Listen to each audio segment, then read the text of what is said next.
کلامی کوتاه از فرهنگی بزرگ. A few words about a great culture. کنکاش فرهنگ ایران.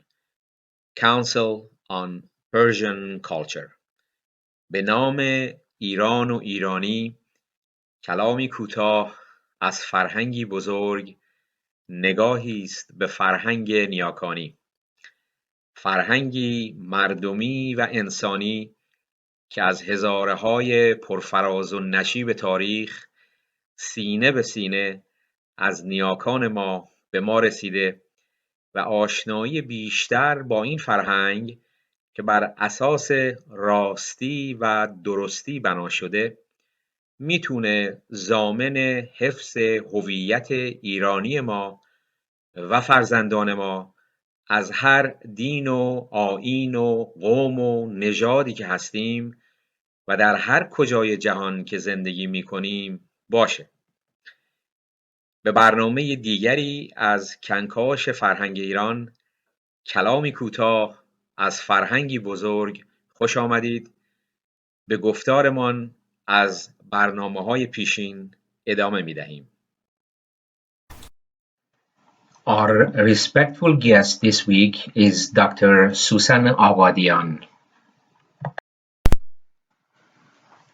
Susan Abadian is an Iranian-born scholar with an independent practice teaching, speaking, and consulting internationally on leadership and personal, social, and cultural change. Dr. Abadian is passionate about enhancing human capabilities and well-being, as well as building generative cultures utilizing the ARIA leadership principles that she first began developing as a fellow at MIT's Dalai Lama Center for Ethics and Transformative Values. The daughter of a World Bank senior economist, Dr. Abadian's early life was influenced by the questions her father posed her: how to alleviate the suffering of the most vulnerable, often women and children, in rural villages worldwide.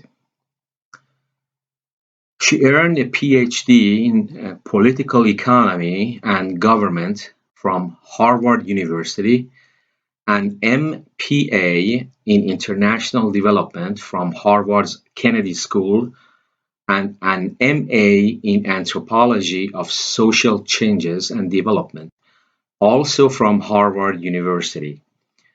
Her earlier research on healing the effects of long-standing collective trauma and cultural damage, a key contributing factor in violence and impoverishment, was described by Nobel laureate in economics Amartya Sen as pioneering and highly original. Between June 2017 and June 2019, she served as a Franklin Fellow at the U.S. State Department's Office of International Religious Freedom, Bureau of Democracy, Human Rights and Labor. Her portfolio included preventing violent extremism, rights of religious minorities in the Middle East and South Asia, gender issues, atrocity prevention, and cultural restoration.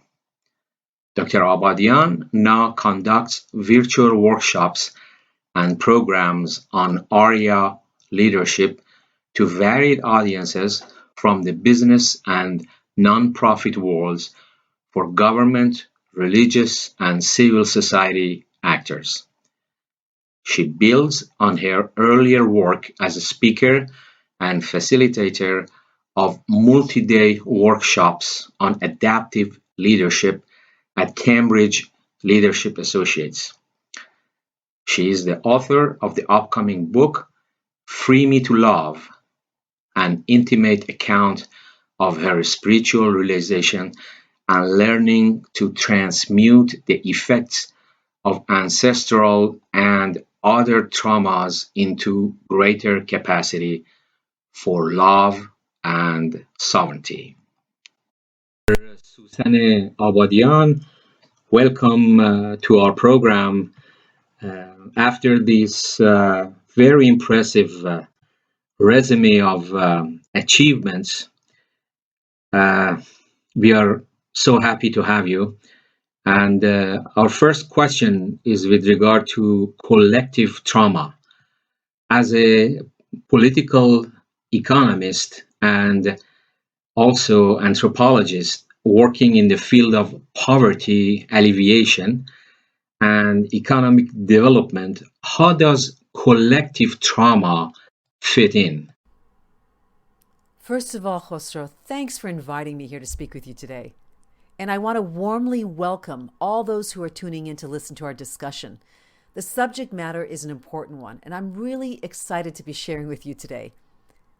My interest in trauma was sparked while doing my research, when I realized that the histories of colonized communities across the globe are so thoroughly interlaced with trauma that economic investments and political interventions really can't fully fulfill their promise unless underlying conditions are dealt with. They needed to be accompanied by a sustained effort to create emotionally, culturally, and spiritually healthy individuals, families, and communities. Of course, it's important to give monetary assistance. We all know that. People are in need. It's critical to focus on education and healthcare, to provide people with jobs, to build housing, roads, and infrastructure. And it's also important to reform political and legal institutions.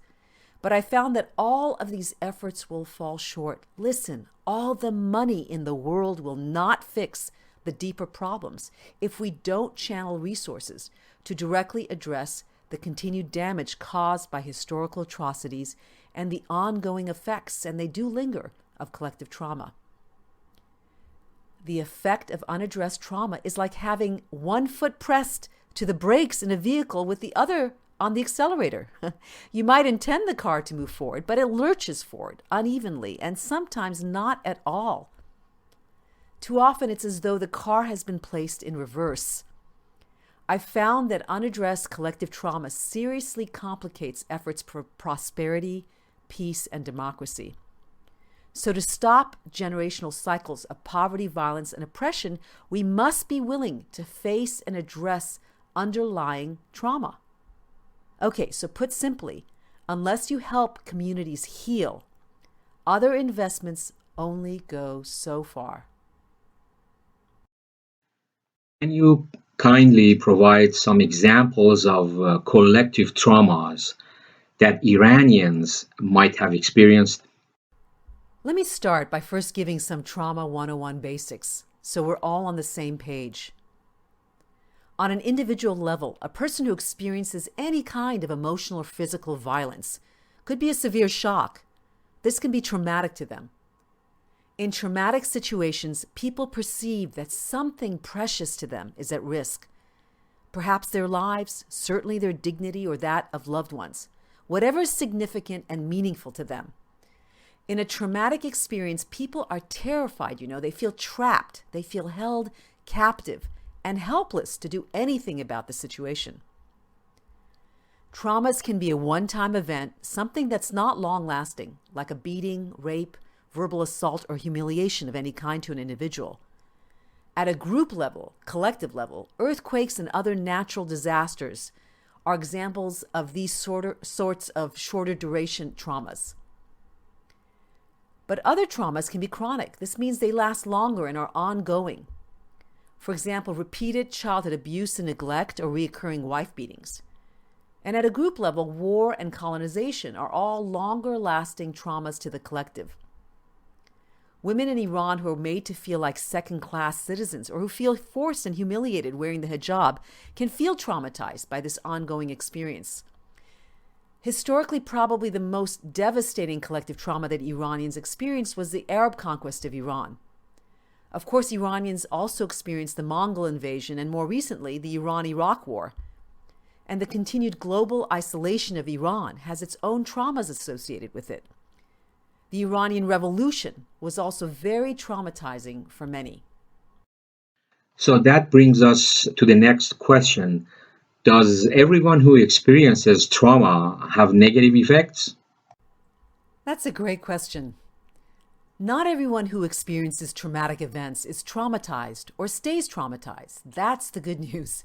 For example, we know that research shows that after experiencing trauma, symptoms diminish for the people who've had limited experiences with trauma in the past, or who grew up, for example, in loving and stable families. The effects of trauma can also fade when people have supportive communities and healing environments they can return to following the trauma. With time, they can remember that people can be trusted and life can still be good. Look, it's important to recognize that most people are extraordinarily resilient. That means that no single blow or series of difficult events are necessarily traumatizing to an individual or have enduring traumatic impact. Whether someone stays traumatized is not just about how terrible the event itself was, but also the meaning the person attaches to that experience. And what meaning we end up making has everything to do with our culture.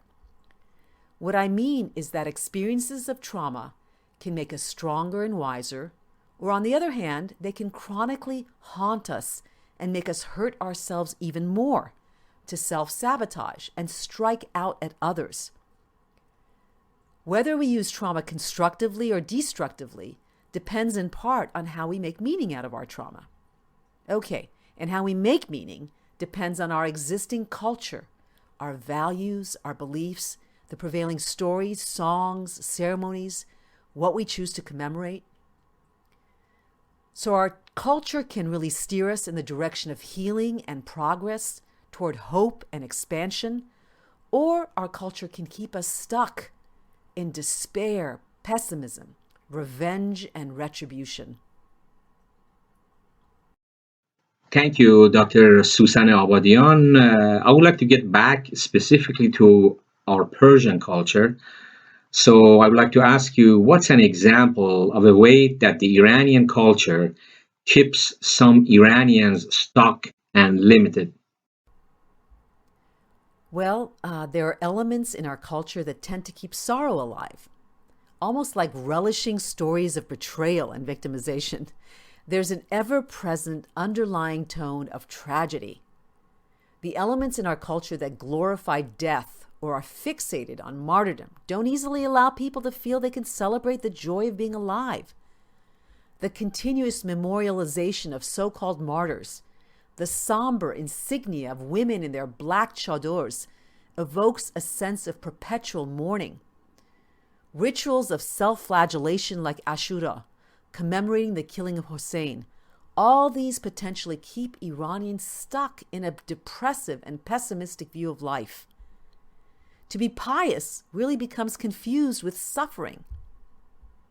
Now, don't get me wrong. It's important to be able to grieve actual loss in our lives, but the process of healthy grieving allows us to eventually find liberation and release from deep pain and to actually gain wisdom from it. When suffering is elevated and habitual, when people are made to believe that to be connected to the divine, to be religious, means to have to hurt and endure, or when grieving is manipulated and continuously evoked, first, it doesn't give people permission to have real joy. And second, it can keep them stuck in the past instead of being in the here and now. They often miss opportunities to make the most out of their lives. So then, can you say more about the relationship between culture and trauma? Let me give you an analogy that may make it easier to understand given our current reality with COVID-19. One way to think of cultures is as a collective immune system, and trauma is like a debilitating virus that's contagious. If our culture is generative and healthy, it can help us withstand the trauma virus, can actually help us process everyday traumas and make meaning in ways that benefit us, and stop us from spreading that trauma to others. But if our culture is damaged, it can make things worse. It normalizes trauma, and it also can justify us acting out abusively, victimizing others when we've been hurt ourselves, and in a sense, infecting others with the trauma virus. So how do cultures become damaged? Well, our collective immune system can become weakened when we undergo extreme forms of collective trauma. When the people in your community have all experienced massive disruption and unrelenting trauma over long periods of time, then the fear, the anger, the grief, and deep pessimism that people tend to feel after experiencing trauma can seep into their worldview and culture. So it promotes beliefs like, I'm unsafe, I'm damaged and weak, the world is dangerous, and I've got to control as much as I can to stay safe. That they're out to get me, and people can't be trusted. Extreme collective traumas not only wound large numbers of people, but they also distort critical sociocultural institutions, like how we raise our children, how we educate them. Severe trauma warps our understanding of how men and women should treat one another. They taint even our religious observances, as well as our spiritual and other healing resources, all of which end up compromising our culture's capacity to inoculate us from trauma going forward. So when a culture is itself infected by trauma, people don't heal well. And in fact, as a group, they tend to keep recreating experiences that actually re-traumatize, reinfect themselves and others. So this is what I saw happening in some of the communities I worked with, and I see it happening with Iranians as well. So then a critical question here comes in mind. How do you see this trauma reinfection happening with Iranians? How does a culture become damaged? Well, before I speak about Iranians, it might be helpful if I first described what I mean by cultural trauma in the context of another group I know well, indigenous peoples. I think we say in Farsi, Mardom Bumi, or Afrad Asli Amrika. From there, we can extrapolate to Iranian cultural trauma. How does that sound? So just to be clear, there are different kinds of collective trauma, and some are harder to address than others. The most damaging collective traumas are those that weaken the culture, damage the collective immune system, and make it easier for trauma to spread and even replicate into the future. Indigenous peoples experience this, an assault to them and their culture. It'd be as though they were exposed to a pandemic when most of their doctors were either killed or suffering themselves from the disease. Now let me explain what I mean. Most of us by now know the story of how they were slaughtered, their food and way of life destroyed, how their lands were stolen right from under them, and how they were forcibly removed to reservations. But there's so much more. For example, up until the 1960s, when the civil rights movement helped change things, many of their traditional spiritual practices were actually banned by the federal government. It was illegal to practice some of their healing ceremonies and rituals that had made them resilient in the past. Probably the most devastating part of their history that most Americans aren't even aware of is that beginning in the 1890s in the US and Canada, Native American children were, by law, often forcibly removed from their families and taken to what was called Indian boarding schools to be educated, I should say re-educated, primarily by missionary organizations or the military. This continued for not just a single generation, but 3 or more generations. So we now know that in many of these schools, large numbers of Indian children experienced the worst kinds of abuse, emotional abuse, physical, sexual abuse, spiritual and intellectual abuse, usually at the hands of religious representatives like priests and nuns. In the first generations of these schools, almost half of the children never returned home, dying literally of homesickness and disease. These schools severely punished Indian children if they spoke their native language or practiced any of their traditions. Now imagine that. These schools were designed to make them into proper Christians and supposedly civilize the savage. Indigenous peoples were shamed and repeatedly told that they were inferior to Christian Europeans. Of course, this is how they learned to view themselves and how they learned to treat their children. And after several generations of this, few were left who hadn't been infected by trauma and who knew the old ways anymore. People often resort to using substances like alcohol to numb themselves from feeling unbearable shame, grief, helplessness, and despair. It's quite literally an escape.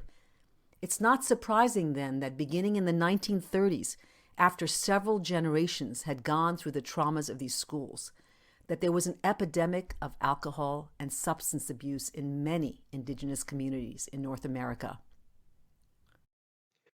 با درود و سپاس به شما و به تمامی همراهان ارجمند، فرهیخته و گرامی کلامی کوتاه از فرهنگی بزرگ، خرد و عشق به همراهتان و تا درودی دیگر بدرود.